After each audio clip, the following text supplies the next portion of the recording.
Welcome back to the Baltimore Flockcast, the number one Ravens podcast in the world. It took a little bit to record this episode. Man, that was painful. I definitely wanted to at least give it 24 hours to collect my thoughts and really take a breath before I put anything out there. Man, that was heartbreaking. But I'm going to give just a few stats here before we dive into it. John Harbaugh's 17th blown double-digit lead is now most since 1991. But keep this in mind, he's been employed for 18 years. So 17 blown leads in 18 years. I mean, look at me, I'm already trying to defend him. I said I was going to give the stats first. Let's give the next one, and then we'll talk about it more. This marked the first time in Ravens history, which is now 30 years, that they have lost a game when they've scored 40 or more points, and we have been 25-0 in games before Sunday night. I think a lot of people are picking that one stat apart with the 17 games. You got to keep in mind, not a lot of coaches hang around for this long to even be able to blow 17 games. I'm not saying that this is a good thing, but you got to keep in mind that that changes the number a little bit. Obviously, something's wrong here. But this is what I really wanted to say is the biggest thing is I don't know 100% what the problem is. And it's okay that I don't and you don't as well. A lot went wrong. The defense was terrible. Derrick Henry happened to fumble, and acts of God happened. Jair Alexander is also terrible at football. What can we do? Sorry, Jair. But a lot went wrong. It's just not a one simple, one answer explanation. It's a wait and see kind of thing.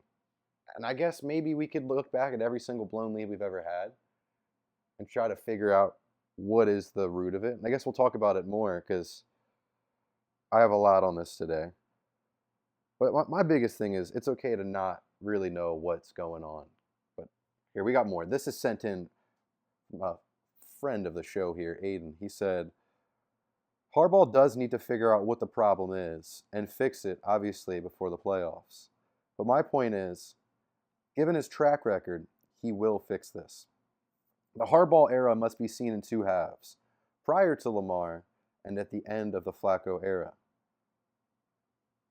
He had some bad years, and they were totally his fault, and he almost got fired. But what he did was change his approach, his style, and the way the team operated. They became aggressive. He became a player's coach, and he adapted to the new NFL, and it worked. Since that point, in 2018, the Ravens have been one of the most successful teams in the league. Yes, we've not won a ring yet. Obviously, winning a ring's pretty hard. But you have to look at what went right here. Player development obviously went right. So Harbaugh should be definitely credited for that. Lamar is probably one of the most talented quarterbacks, possibly of all time. He's won, let's be honest, 3 MVPs last year. Did you see that coming his rookie year when Lamar was drafted? He was taken 32nd overall. He did not look great in training camp. Did not look like an NFL quarterback, if we're being completely honest. Now look at how he's developed. Look about how many players we draft, develop, and then they also, in turn, go sign huge deals elsewhere. The Ravens lead the league in compensatory picks because these guys get developed into stars and sign big contracts elsewhere. Then we replace them, and we keep churning. The sustained success is not only thanks to Lamar, but to Harbaugh and EDC as well. So does Harbaugh need to do something about the choking? I mean, of course.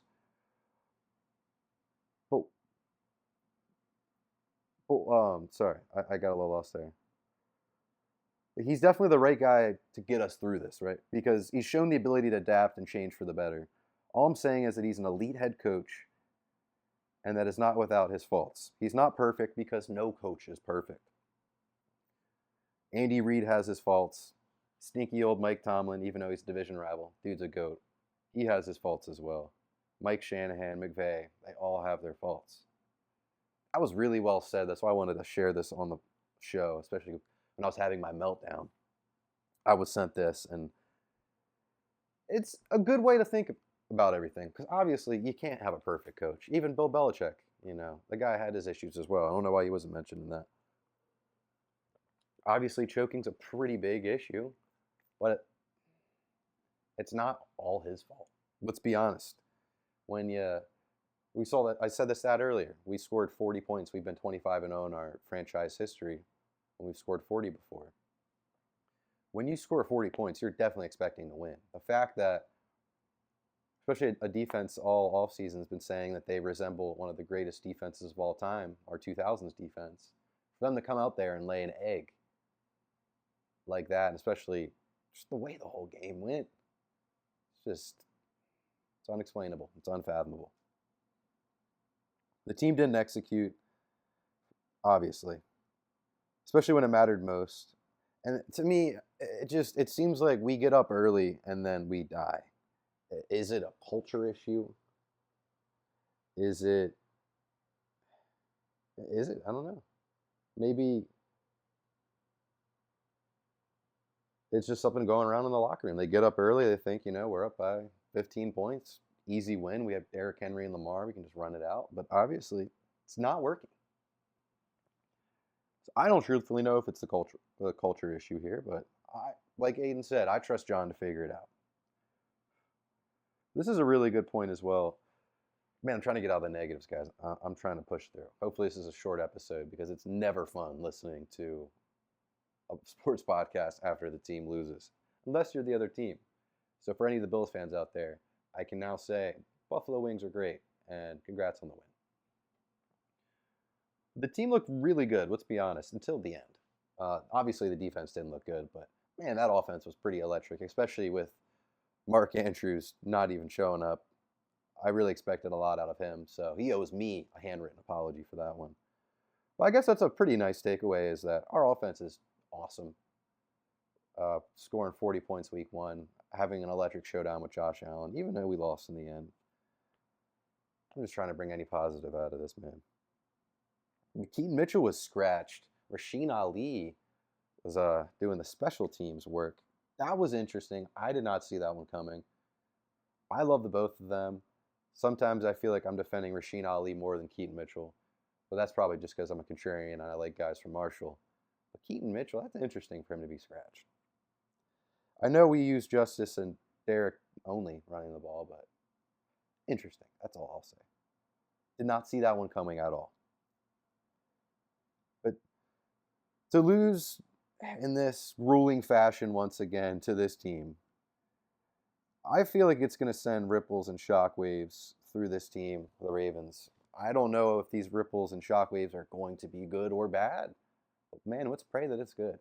This team is good enough for this to be one of those things that pushes them together. So I would think that it's going to be one of those good shockwaves. But man, another year, another heartbreak. Just like, man, week one last year. What was pretty cool, Teddy Buchanan was getting reps in the game with Simpson. They're about 50-50 on reps. And Coach Harbs said that that's going to continue. They're going to keep playing about 50-50. The D-Hop one-handed catch was absolutely beautiful. I hope we see more of that. Obviously, the rapport is building between D-Hop and Lamar. So I can hopefully already admit that my worried feeling of him just being another like Odell or just Dez Bryant is probably gone. He didn't have a crazy game, but just that catch alone shows that this guy's here and he's ready to play. But yeah, Derrick Henry, obviously, minus the fumble, had an exceptional game, one of the greatest games of his career, but that's now overshadowed because of that fumble. Very exciting. Really, all of our guys popped off, especially Zay Flowers. He's now leading the league in yards for receivers. It's awesome. Everything's looking pretty decent except for, obviously, our record and our defense. It's just, once again, it's very upsetting for them to say so much about how good the defense is. They resemble the old Ravens defense, and then they just get absolutely destroyed by Josh Allen. But they were showing signs that they were pretty solid. There was a few 3-and-outs on Sunday night where I was thinking, man, this defense is pretty solid. And then Jair Alexander's. I'm just kidding. I'm not putting all the hate on Jair, but man, he had a terrible game. Definitely needs to own up for that one. But yeah, I was definitely wrong on Mark Andrews. What's going on with Mark? Only God knows. I am not expecting much from the Browns game this weekend. It's just like last year. We're gonna have to wait until Mark wakes up. Like to put in perspective for you guys, I have Harold Fannin on my dynasty team because I was a big fan of Harold Fannin coming out of Bowling Green in college, and Harold was on my taxi squad, and I'm calling him up off my taxi squad to start over Mark Andrews. So I'm that worried about Mark, and obviously Flacco loves his tight ends, but we'll talk about that in our Browns preview. That'll be our next episode. Don't you worry, this one's short. But the Bills fan, the one that tapped DeAndre Hopkins in the head and then pushed Lamar. I don't know if you, I'm sure you guys saw this. What am I talking about? Lamar pushed him back. It was a heated exchange. This fan is now banned from every stadium in the NFL. And that makes me really happy. You can't do that, man. I was a little worried because some people were saying that Lamar might get in trouble or get fined for this, which is insane. This is self-defense. So it makes me happy to see the NFL sticking up for their players, suspending this kid, because there's no point or reason he should ever be at a game again because he's lost that privilege. And I wish they could find this guy too.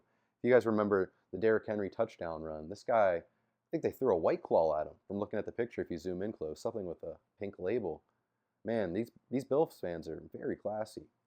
Seems like it has changed quite a bit from the last time I was there. I left a glowing review of their fan base in this podcast. It appears evidently it might have changed.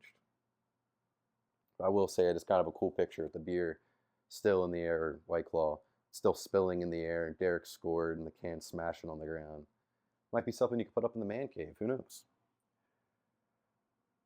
Well, let's end this bummer of an episode. I know it's going to be really short, but it's not fun recapping a loss, especially in a heartbreaking fashion. I'm going to have this one come out. Well, it doesn't matter. You're already listening to it. The Ravens episode, or the Browns episode, our Ravens Browns preview, that will be coming out the following day. It should be coming out on Friday.